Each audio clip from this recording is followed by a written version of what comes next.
Assalamualaikum warahmatullahi wabarakatuh. Kami dari kelompok 6 yang beranggotakan yang pertama Rizky Amalia, yang kedua Salma Naura, yang ketiga Samsul Bahri dari kelas F Perbankan Syariah, mata kuliah Asset and Liability Management dengan dosen pengampu Regi Dinita Narika Putri ME. Di sini kami akan membahas analisis pemenuhan modal minimum terhadap indikator kesehatan bank syariah. Nama saya Salma Naura Nur Sabrina, NPM 1851020348. Berdasarkan ketentuan yang dibuat oleh Bank Indonesia dalam rangka tata cara penilaian tingkat kesehatan bank, terdapat ketentuan bahwa modal bank terdiri atas modal inti dan modal pelengkap. Selain itu juga, modal dapat digunakan untuk hal-hal yang produktif. Misalkan kita bisa menyalurkan menjadi pembiayaan yang berasal dari modal. Hasilnya tentu saja bagi pemilik modal, tidak dibagikan kepada pemilik dana lainnya. Lalu selanjutnya saya akan menyebutkan aspek-aspek modal bank yang terdiri atas modal inti dan modal pelengkap. Yang modal inti sendiri itu adalah jenis modal yang terdapat dalam komponen modal dan merupakan bagian terpenting dalam bank. Apabila terdapat goodwill dalam perhitungan atas jumlah seluruh modal inti harus dikurangi dengan goodwill tersebut. Modal intinya terdiri dari beberapa jenis. Yang pertama, modal di-store. Modal di-store sendiri adalah modal yang telah di-store secara efektif oleh pemiliknya atau pemegang saham bagi bank yang berbadan hukum.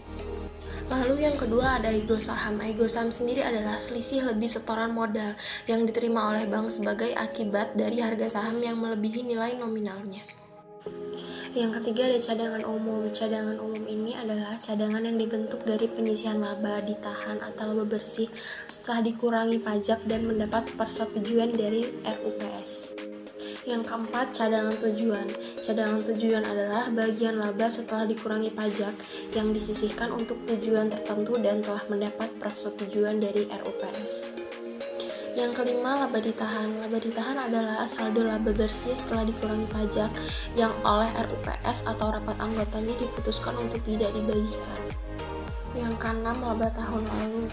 Laba tahun lalu adalah laba bersih tahun-tahun lalu setelah dikurangi pajak dan belum ditentukan penggunaannya oleh RUPS atau rapat anggota. Yang ketujuh ada laba tahun berjalan. Laba tahun berjalan adalah laba yang diperoleh dalam tahun buku berjalan setelah dikurangi taksiran utang pajak. Selanjutnya ada modal pelengkap. Modal pelengkap itu adalah modal yang terdiri dari cadangan-cadangan yang dibentuk tidak dari laba setelah pajak, serta pinjaman yang sifatnya dapat dipersamakan dengan modal. Modal pelengkap dapat berupa yang pertama cadangan revaluasi aktiva tetap. Nah, ini adalah cadangan yang dibentuk dari selisih penilaian kembali aktiva tetap yang telah mendapat persetujuan Direktorat Jenderal Pajak. Yang kedua, cadangan penyisihan penghapusan aktiva produktif. Dalam kategori cadangan ini termasuk cadangan piutang ragu-ragu dan cadangan penurunan atau nilai surat-surat berharga. Yang ketiga, modal kuasi. Modal kuasi adalah modal yang didukung oleh instrumen atau warkat yang memiliki sifat seperti modal atau hutang yang mempunyai ciri-ciri sebagai berikut. Ciri-ciri yang pertama, tidak dijamin oleh bank yang bersangkutan, dipersamakan dengan modal, dan telah dibayar penuh. Yang kedua, tidak dapat dilunasi atau ditarik atas inisiatif pemilik tanpa persetujuan Bank Indonesia. Yang ketiga, mempunyai kedudukan yang sama dengan modal dalam hal jumlah kerugian bank melebihi laba yang ditahan dan cadangan-cadangan yang termasuk modal inti meskipun bank belum dilikuidasi.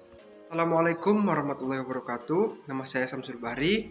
Di sini saya akan menjelaskan aktiva tertimbang menurut risiko atau ATMR.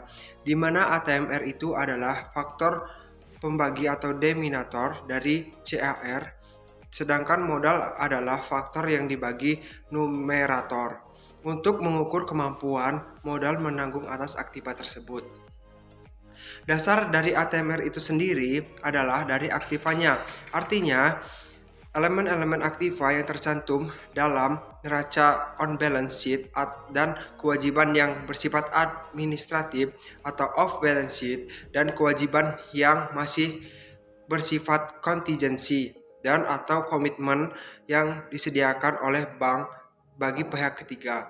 Aktiva yang didanai oleh modal sendiri dan kewajiban atau hutang risikonya ditanggung oleh modal sendiri. Sedangkan aktiva yang didanai oleh rekening bagi hasil. Resikonya ditanggung oleh dana rekening bagi hasil itu sendiri. Berdasarkan Peraturan Bank Indonesia Nomor 15 garis miring PBI garis miring 2013, ATMR yang digunakan dalam perhitungan modal minimum sebagaimana dimaksud dalam pasal 2 ayat 3 dan perhitungan pembentukan tambahan modal sebagai penyangga sebagaimana dimaksud dalam pasal 3 ayat 2 terdiri atas yang pertama ada risiko kredit, risiko operasional, dan risiko pasar. Saya Rizka Amalia, di sini saya akan menjelaskan tentang kebutuhan modal minimum. Bank yang memiliki tingkat kecukupan modal yang baik menunjukkan bahwa indikator sebagai bank yang sehat. Sebab kecukupan modal yang baik menunjukkan keadaan yang dinyatakan sebagai suatu rasio tertentu yang disebut dengan rasio kecukupan modal bank atau capital adequacy ratio. Untuk mengetahui rasio kecukupan modal minimum atau CAR, apakah perbankan tersebut berkembang dengan sehat dan mampu bersaing dengan perbankan internasional? Dengan itu, Banking for International Settlement sudah membuat ketentuan untuk sebuah perbankan dengan mengukur kecukupan modal dengan syarat ketentuan harus melebihi 8%. Maka bank tersebut dikatakan sehat karena bank tersebut mampu mempertahankan modalnya dengan sebagian risiko yang timbul. Jadi, tingkat kesehatan bank didasarkan pada rasio kecukupan modal minimum terhadap aktiva tertimbang menurut risiko dapat dihitung dengan aktiva berisiko, yaitu CAR sama dengan jumlah modal inti dan modal pelengkap